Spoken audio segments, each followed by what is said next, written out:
Greetings, everyone, from Meloquent, the Marketing Society of Sri Aurobindo College.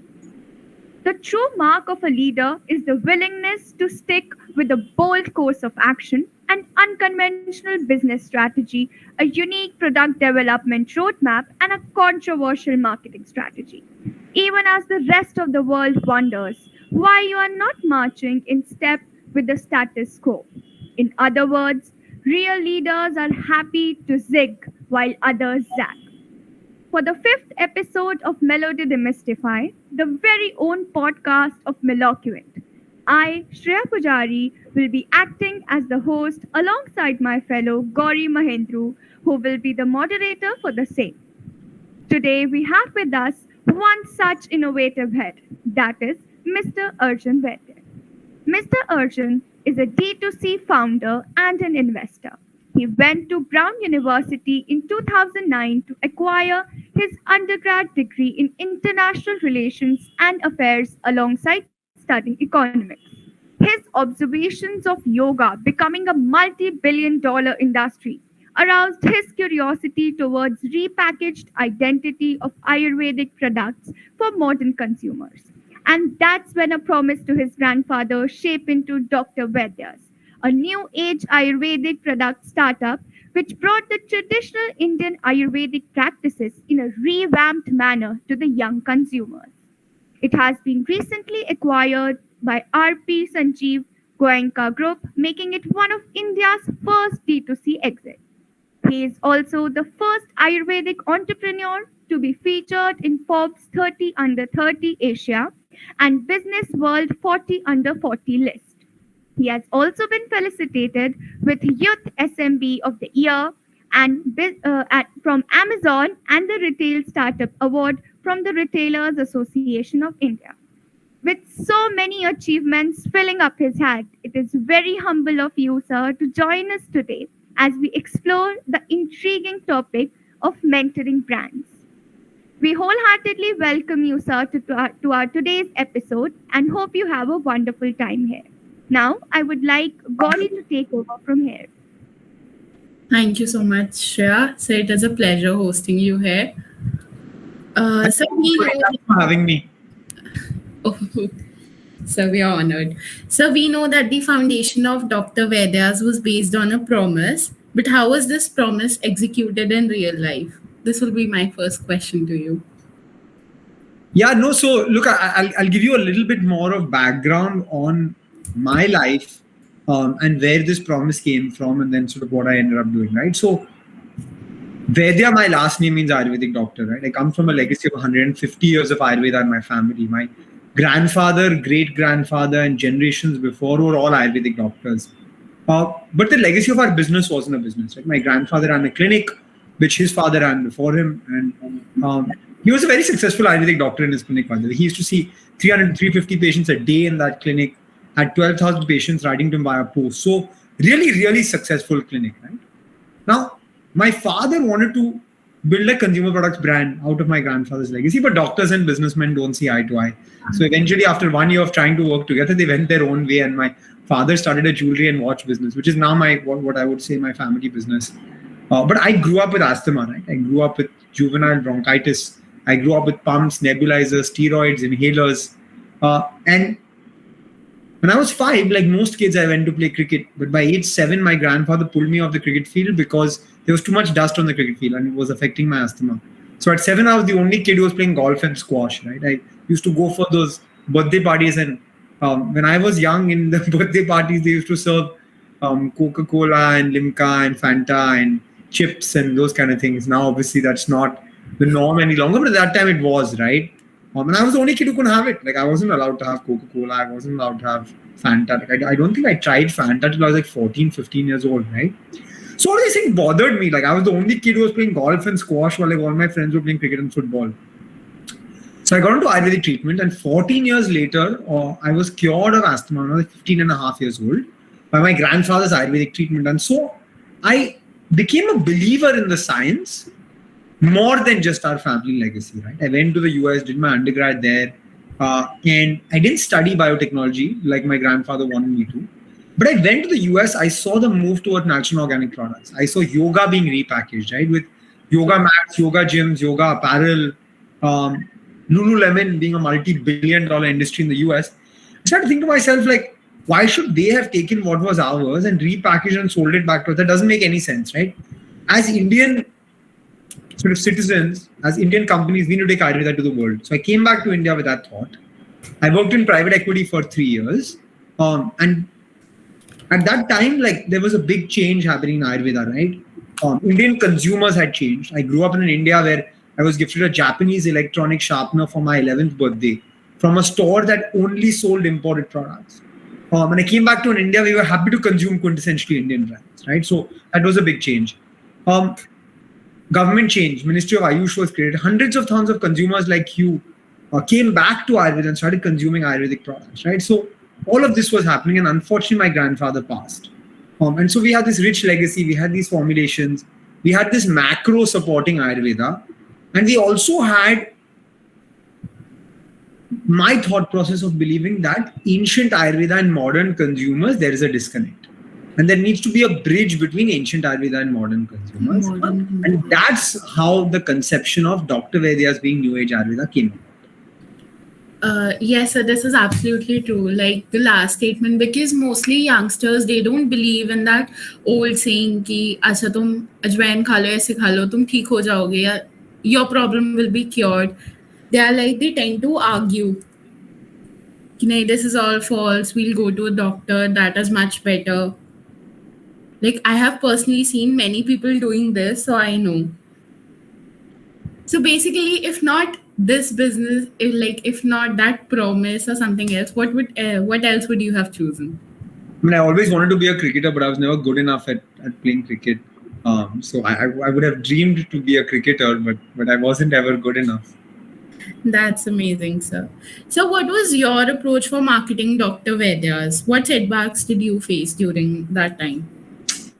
Look, I think you said, right, like I was told to have Ajwain and I didn't have it, right? And that is the premise with which we launched the brand, right? We said, look, Gauri may know that Chyawanprash is good for her, but Gauri hates that black, bitter, sticky, inconvenient paste every morning.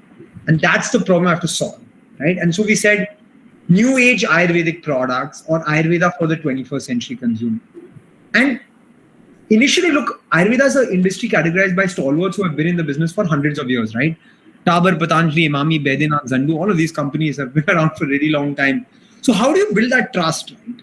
How do you make customers believe in you? That is what we struggled with as a brand when we started. And I think 150 years of legacy, thought leadership, simple, clean, easy to understand communication, and high quality, effective new age products, right? So we're the first company in the world to launch Chyawanprash in a toffee because we realized that kids hate having that paste. But Chyawanprash is good for them. So how can we blend Chyawanprash in a format that kids will like, right? And that's eventually what became the strategy and the thought process. But it takes a lot to get consumers to consume something. If you put it on your body, okay, you can try it, right? But if you have to consume it every day. You have inherent trust in the brand. I think from that perspective, 150 years of legacy really helped us. For sure, it did.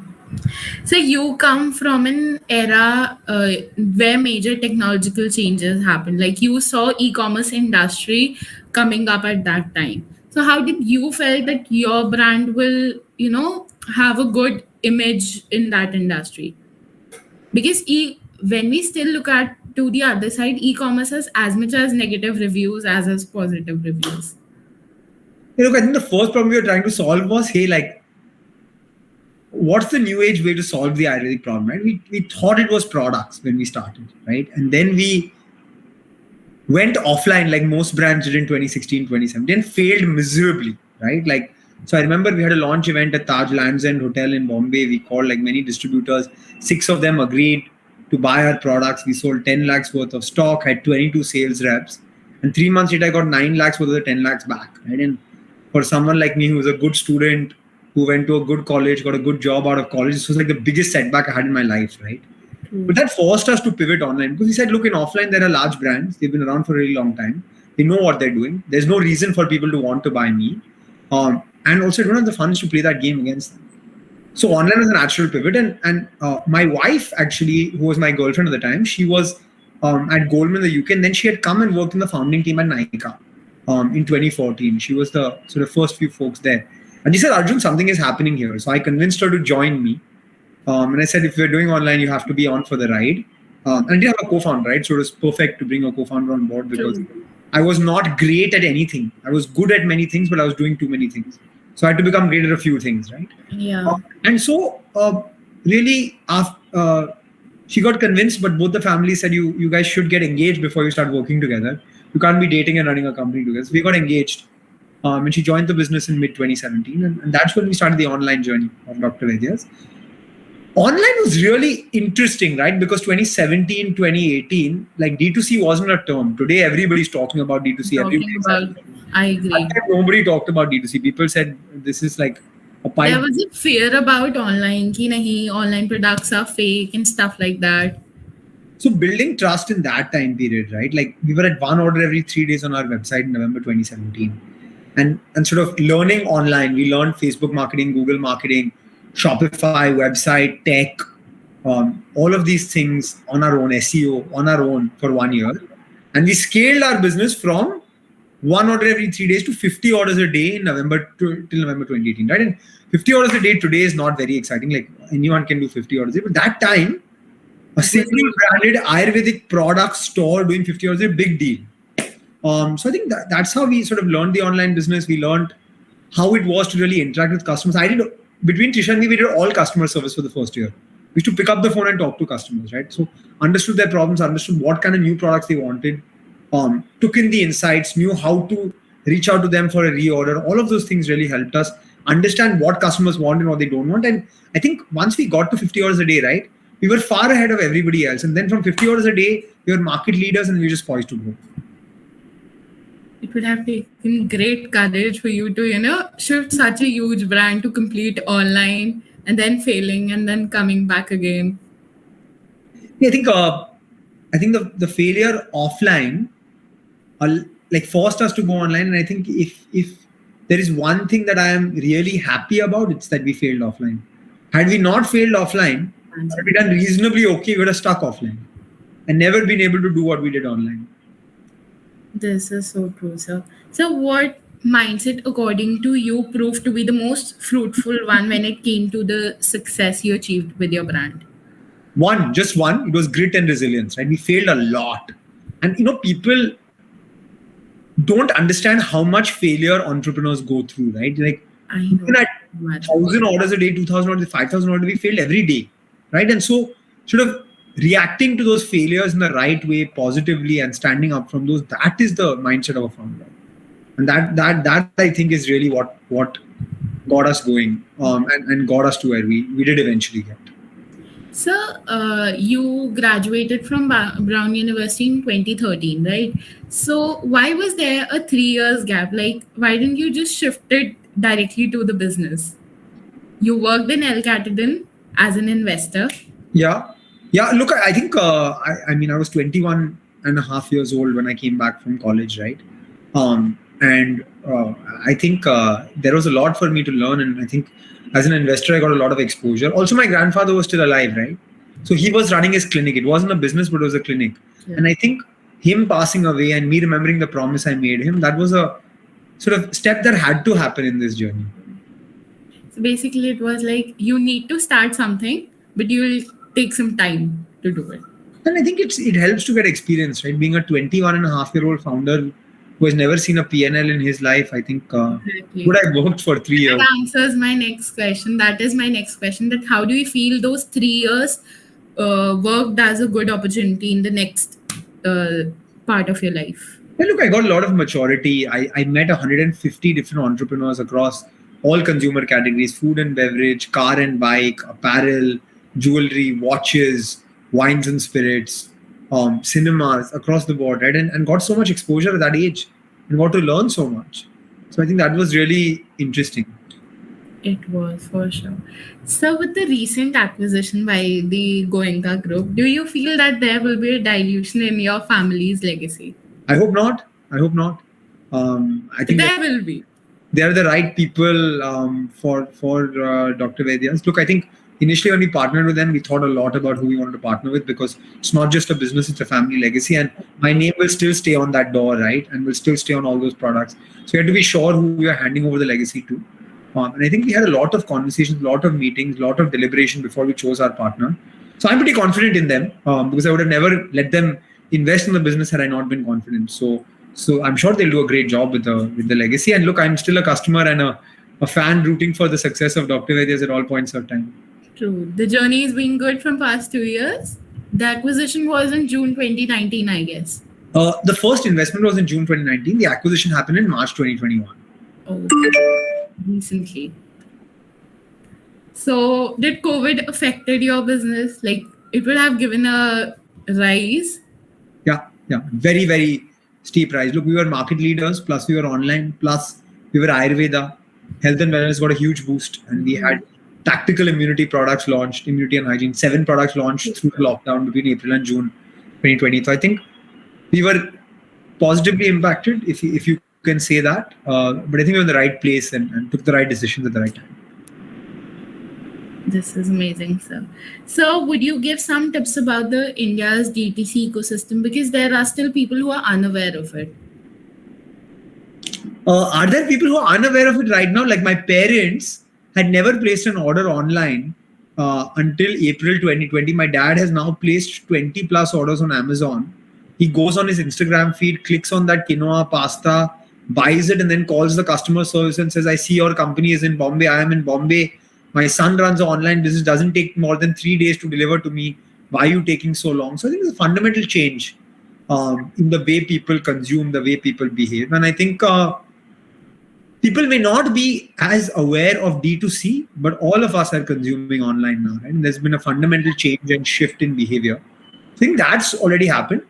But for all those that don't, you need to sort of get out of that bubble and see what's happening around you, because it's very difficult to run away from Mamaearth and Boat and Wow and all of these brands. It's impossible to stay away from these guys. Maybe you will not interact with Dr. Vaidya's because we were not as big, but you definitely have seen Boat somewhere.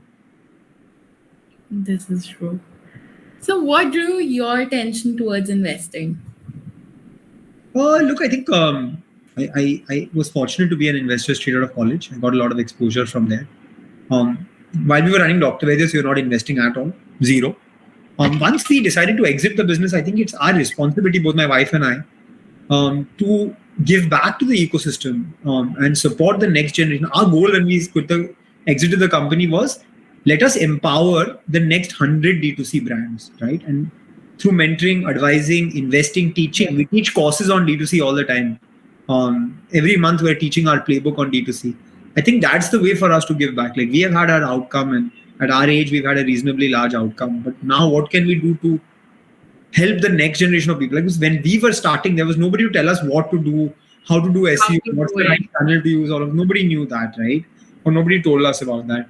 So I think from that perspective, it was, I think it's our way of giving back to the ecosystem. And the way you felt were not right in your part, you feel that for others it shouldn't be this way. Yeah. And what are the 3 things one should look before, start their career as investing or do investing, according to you? I'm not going to answer the investing part. I'm going to answer what are the 3 things a founder should do, right? Because I think I'm a founder first and investor second. True. One is like, look, you have to accept failure with grit and resilience and get up and fight back. The second is, you can't do it alone. Young founders like me thought that we could do everything on our own. I used to work 16.5 hours a day and say, every piece of copy, I'll write it myself. Every packaging design, I'll okay it myself. But that allows you to sort of the company to grow at your pace, right? So you need to have a strong team to do it with you, and you need to sort of let go of responsibility. And the last thing is, a lot of young people believe that entrepreneurship is a side hustle. A side hustle can be a hobby or a lifestyle business. If you're really starting a startup, you really want it to scale, you got to be in it full time, right? So it's okay to not be an entrepreneur. But if you want to be an entrepreneur, you have to be in it full time. This is. Entrepreneur is basically your dream, your heart, if one tends to do it. So, Absolutely. since you have been in this field from a long time, your family has been in this field from a long time, what changes you feel that there have been in the marketing sector? In Ayurveda, Yes, sir, in your field. I think like I put a LinkedIn post about this in the middle of the lockdown. I was watching NDTV and I saw 3 back-to-back Ayurvedic products ads. One for a toothpaste, one for a immunity booster, and one for a pain relief oil. Never in my life have I watched TV and seen 3 back-to-back Ayurvedic ads. Right. So I think that's what's changing. I think Ayurveda is mainstream now. It's come to the fore, and you can't stay away from it. This is the health thing after COVID. No one can stay away from it. It has come back to every home in our country. Sir, you were very recently hired by Whirl Invest to lead the new venture strategy in India, if I'm not wrong. So, can you tell us something about that venture investing? Yeah, so look, I think Whirl Invest is one of the world's largest private equity funds in consumer brands. It's a Belgium-based company. They've invested in Vitamin Water, Vita Coco, Oatly, Lazada. In India, they've backed brands like iconic brands like Sula, Viva, Epigamia, Purple, Wakefit, Byju's, and now Heads Up for Tails. Some of the most iconic brands in India. But the fund is a large fund, right? And so the minimum ticket size in India was sort of 100 crores plus from the growth equity or private equity side. And so being someone who started as venture capital and then graduating private equity, the DNA was still backing consumer brands early. And so there's a new strategy in Whirl Invest now called Whirl Invest Ventures, where I will be leading the investing into the early stage of consumer brands in India. So it won't be very, very early in the sense it'll be a Series A fund. So we'll invest between $1 to $10 million per company, but the sweet spot would be per $3-4 million per deal. It will be restricted to those particular set of consumer brands only? Yeah, so it's consumer brands, consumer internet, e-commerce platforms, and enablers to e-commerce. So it's slightly more than just consumer brands. That's a wide range of platforms. So these are the only questions. If Shreya has any questions she can ask, or then we can continue further. No, Gauri, please you go ahead. Perfect. So we have a little rapid fire round if you don't Sure. mind. So, okay, I'll ask you the questions then. Early bird or night out? Used to be night out. Now, unfortunately, it's become early bird after COVID. Used to be night out though, for sure. This after COVID, this is the complete switch. Like after COVID, I've heard usually people being, I have been a night out. But Where this to go? is strange. Where do you go? Stay late night. Even I don't know. I am a night out from past many years. That has been constant. Structure in life has changed a little bit. So, tea or coffee? None. I don't have tea or coffee. I only have water. Sure, please. Never will I have tea or coffee. From him, please. Zero tea or coffee consumption. If you force me and take me to a coffee shop, I'll have hot water, or if you really force me, I'll have green tea, but I hate it. I'm not interested in tea or coffee. Both are addictive. I'm not interested in either. So not even Fanta. No, nothing. This is amazing. Zero water, only water. Never ever you got a craving to try it. I've tried it few times. As in I've not had it in my life. But no. Regular basis, not even once a week. Oh God. Staying in or going out? Used to be going out, now it's staying in. Staying in. After you're married for 3.5 years, it becomes staying in. That is a different way. Beaches or mountains? Beaches for sure. Your favorite I went for holiday to Uttarakhand recently in the Oh, mountains. wow. Beaches for sure. Your favorite destination? In India, it would be Alibag. We have a house there which I've grown up going to. And outside Maldives, hands down. Your favorite sport? Cricket, no question. You love watching cricket. I love watching cricket. I love playing cricket. I love all sports, by the way. I love football. I'm a huge football fan. I'm a squash player. I like squash. And I'm a marathon runner also. I've run the half marathon in Bombay 3 times and once in the US as well. Sure, is there any sport left? I don't think so. Sir has covered almost all of them. IPL is starting again from I September. love sports. I'm huge IPL fan. how- Huge Same IPL. How did you here, get sir. time for like sports? Exactly. How did you make out time for sport amidst your busy schedule? No, I make time. You have to make time. Every Sunday I run. Yesterday I ran 7.5 kilometers. Usually I run 10 kilometers on Sundays. So even after that COVID schedule of You staying should at home, you can actually- still run. No, running is critical. You have to run. You should actually take tips from him. No tea, no coffee, running. Definitely, we are noting it down, sir. So you are giving us proper fitness vibe from Ayurveda to running. We are actually noting down a schedule for ourselves. I consider myself a pretty active person. So So you are indeed. Yes, in the sir. week we are now kickboxing. And yeah, so pretty active. So swimming is left. Have you ever tried swimming? Swimming I have, but now because of COVID it stopped. Yeah, it has. Okay. Movies or books? Movies, 100%, no question. Your comfort food? Pizza, once a week cheat meal on Sundays. Before your event, I was like, I need pizza.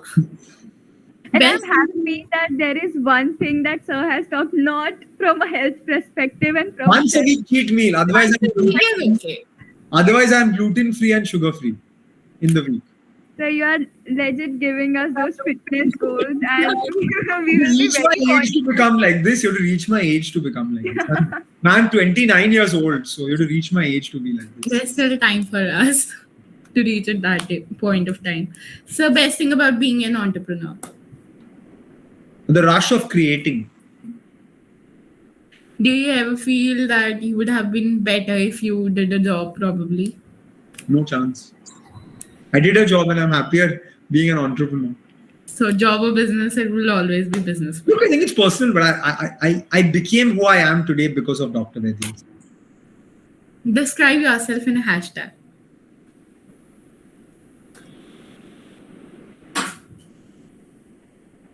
Founder. Something more interesting. Uh, Hashtag critical runner.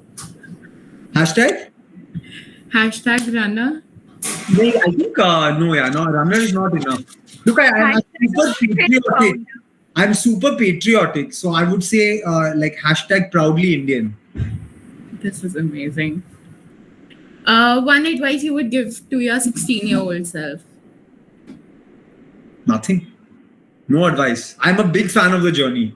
Whatever I did then was fine. Perfect. The first thing you do after you wake up. It's really bad, but check my phone. That I guess everyone do that. Go through So all we are all guilty emails that of have come since I went to sleep and after I woke up. Like since I went to sleep and in the morning. You are not a fan of book reading? No, so I don't read. I have a concentration problem. I can't concentrate on something for too long. So I don't read as many books as I watch documentaries. Your favorite documentary, your favorite movie. You suggest something good to us. My favorite documentary would be a sports documentary called The Last Dance on Michael Jordan's life. Unbelievable. Unbelievable. It's a Netflix documentary, superb. Outstanding. Today itself. The Last Dance. Your favorite movie? My favorite movie, there are many. The Prestige, Shawshank Redemption, Remember the Titans. Remember the Titans sports movie, superb. What's your comfort? That's Peter. Describe yourself in 3 words. Hashtag तो किया अभी कितने words करेंगे? Just not hashtag. Hashtag is just a word. Simple 3 words. Founder, sports lover,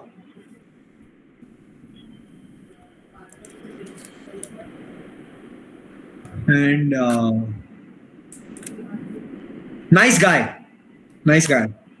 So I had a debate once with one of my friends. He said nice guys finish last. So I told him no, nice guys don't finish last. And then my Instagram bio before what it is right now was nice guys don't finish last. Oh, so amazing. Did you prove them wrong? I hope so. I didn't finish last. At least I hope I didn't. Ask him next time, please, from my side. So what about, like, how does the future look to you? Describe in one line. I don't look at the future at all. Like people ask me, where do you see yourself 5 years from now? 5 years ago, would I see myself here? No chance. So I don't look for the future. Which fashion trend you did not get? Like, it's useless according to you.